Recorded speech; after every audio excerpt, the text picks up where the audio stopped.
તો જો એક કદોળાની અંદર બધા પ્રકારની ખેતી થઈ ગઈ છે અને એ પણ નેચરલ ખાતર વગરની અને રાતે પોણી આંકવાથી આટલું બધું નુકસાન થાય એવી ખબર નહોતી.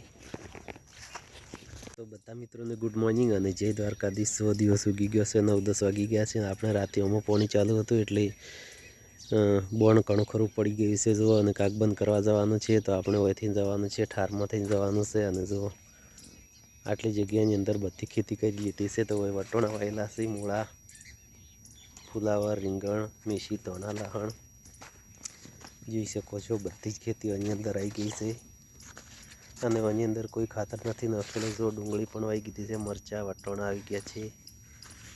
જો વટોણા ફળી આવી ગઈ છે, ઓય ઘણી બધી આવી છે. અને આ લસણ છે, મરચાં પણ આવ્યા છે. જો બહુ બધા,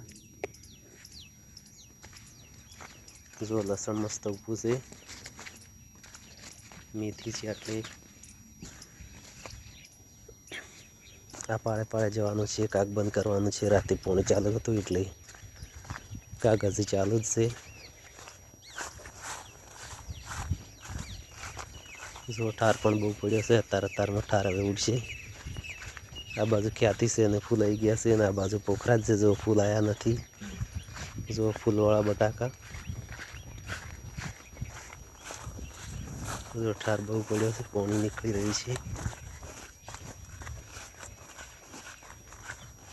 ઠારમાં ચાલવાની મજા સવાર સવારમાં, અને ઠારમાં ચાલવાના ફાયદા પણ હોય છે. જો એક નળી રાતે નીકળી ગઈ છે.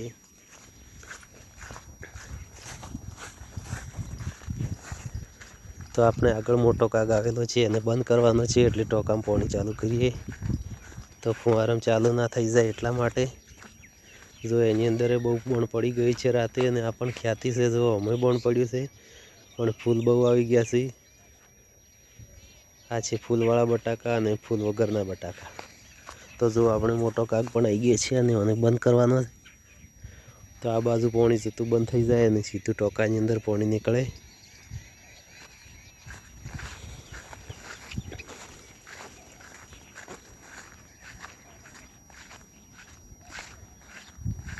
તો 2 મહિના જેવું થવા આવ્યું છે બટાકાને અને બોણ નીચે પડી ગયું છે. જો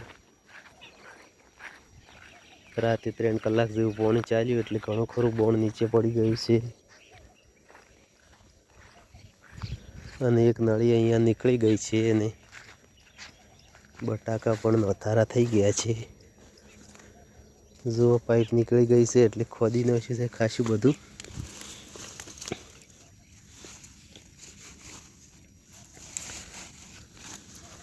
જો બટાકાનો ધારા.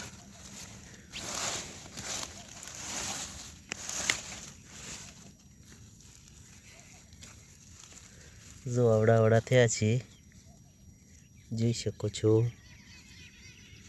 અને આ પાઇપ નીકળી ગઈ, જો વાળવાની છે અહીંયા.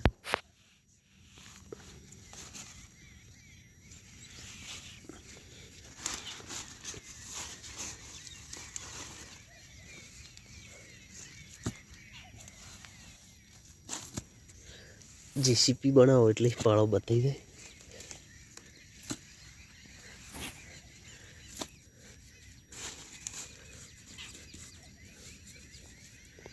જો ખાસું બધું નુકસાન થઈ ગયું. બટાકાનો તારા થઈ ગયા છે, એટલું બોણ પણ બગડી ગઈ. જો આ પાળાનું બગડી ગયું ને આ બાજુ તો રહી ગયું છે. જો ઊંડો ખાડો પડી ગયો છે.